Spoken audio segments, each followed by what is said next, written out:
golden Aphrodite, the laughter-loving goddess, whose dominion is over the races of mortal men, and over all gods and their voices and deeds, tames even the enduring heart of Zeus, who delights in thunder.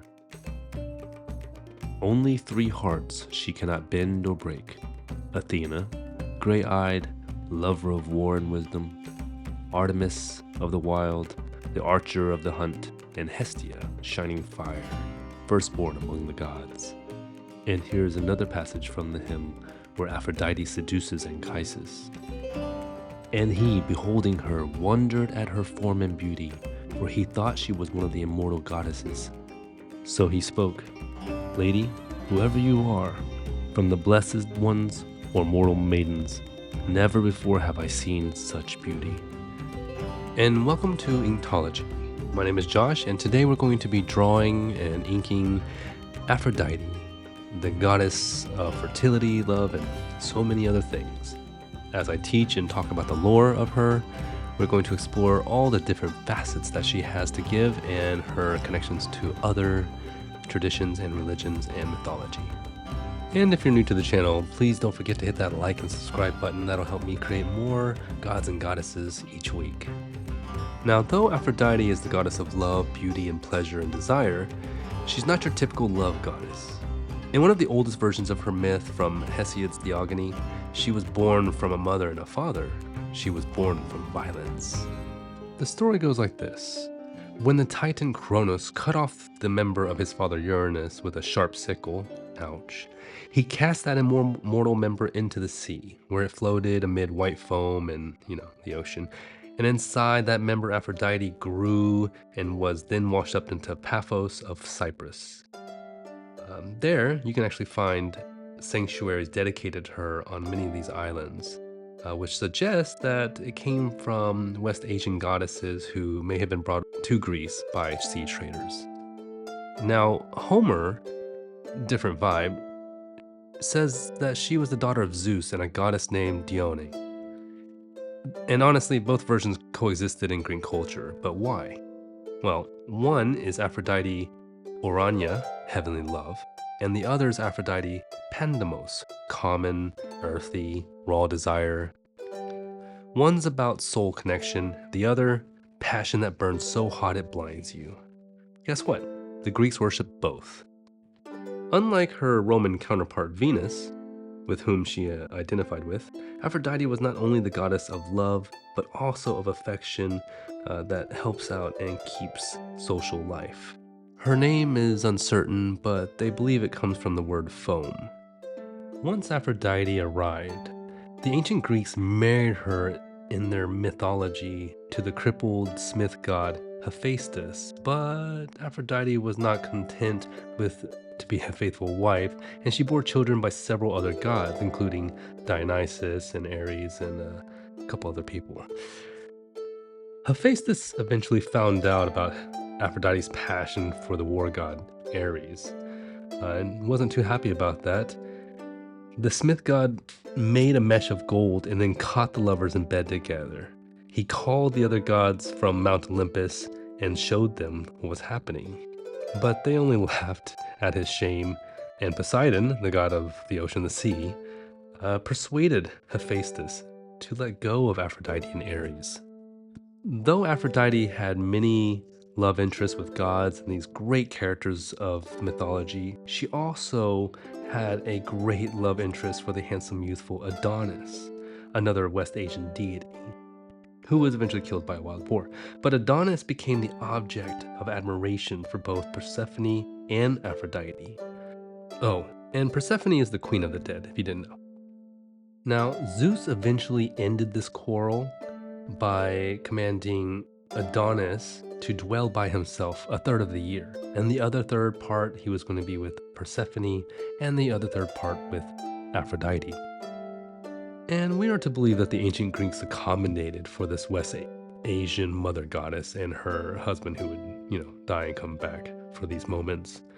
And for the annual festivals commemorating Adonis' death, they were celebrated in many parts of the Eastern Mediterranean areas.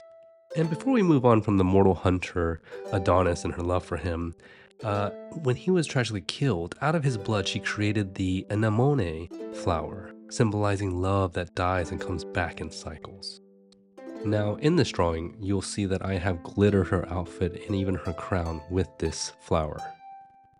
Now, Aphrodite is not too unique. Archaeologists and historians have traced her roots back to Astarte, which you can find in the Torah or the Old Testament of the Bible, and Ishtar. These are ancient fertility goddesses from the Near East. When sailors and traders brought those beliefs west, they merged with local myths, and boom, Aphrodite is born. And some of her earliest temples in Cyprus and Corinth are, to be said, older than most Greek gods you've heard of. And the human race hasn't really changed too much. We still pursue love, fertility, and pleasures in most things that we do. Aphrodite is all over the place with her love interest, and Zeus is kind of fed up. So he makes her fall in love with Anchises, the father of Aeneas. Yet in the Roman myth, Venus herself is attracted to that Trojan, but she warns him to keep, Aeneas a secret as her son. But Anchises doesn't do that, he fails, and results in some form of disability of the limbs or blindness. And with the leadership of Aeneas, the Roman goddess provides some means for the Trojans to actually escape and flourish anew in Italy. Which means that Aphrodite actually helped cause the Trojan War. And because she wanted to make sure that her name would be the most beautiful of all the goddesses, Aphrodite promised Paris, son of Priam, the king of Troy, the hand of the most beautiful woman in all the world. And as it turns out, that would be Helen, the wife of Menelaus, king of Sparta. And if you want to see a little bit more of that, you can watch that fantasized version of the movie Troy with Brad Pitt. Fantastic.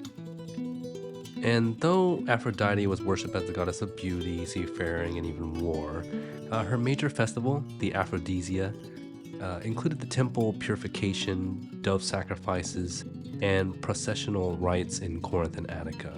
Some of the objects of her devotion were doves, roses, myrtle, mirrors, and seashells. And some of the art that you can see of her, she's standing in a seashell, coming out of the ocean, and some of the statues, she is just gloriously beautiful. And these served as symbols echoing her mythic birth from foam and her dominion over desire. And if you want to have more of her story, since I gave more of a summary to everything, you can read Hesiod's Theogony and Homer's Iliad and a Homeric hymn to Aphrodite, also Plato's Symposium. And a quick tip before we move on, when drawing these lines, as you just saw with the circle, it's good to practice these lines with your pens beforehand on another piece of paper so you can see how much pressure as well as the thickness of the line would be applied. This will definitely help you in drawing more consistent and smooth lines. And don't get me wrong, that circle was terrifying to draw. And I usually draw with a thinner pen, up 0.05, and then later on, like as you can see here, go on with a thicker pen, like a 0.1 or a 0.2. And while I drew her in a very thin kind of Greek outfit, I didn't apply some of her other mythological elements, such as the kestos hemas, which refers to a magical embroidered girdle or a breastband associated with her. And that's just because I wanted to give this very lovely, sweet presentation of her. Even though she has this warlike character also, it's mostly known to all us around the world that she is the goddess of love and seduction and pleasure. So here's the final drawing. I think it does a decent job of showing her reaching out, attracting the viewer to come to her, which is she's not overly seductive, but yet beautiful. And please, if you like this video, please like and subscribe. Again, that would be very helpful. So there we have it. Aphrodite, the goddess of love and beauty, born from the foam of the sea, rose from the waves of a seashell, stepping ashore on Cyprus. This is Aphrodite, in my interpretation. Thank you for watching. This is Untitled. My name is Josh, And if you wanted to see the drawing of Zeus, check out my other video I posted last week. And thank you for watching. Oh, and don't forget, if you're a creative, go create.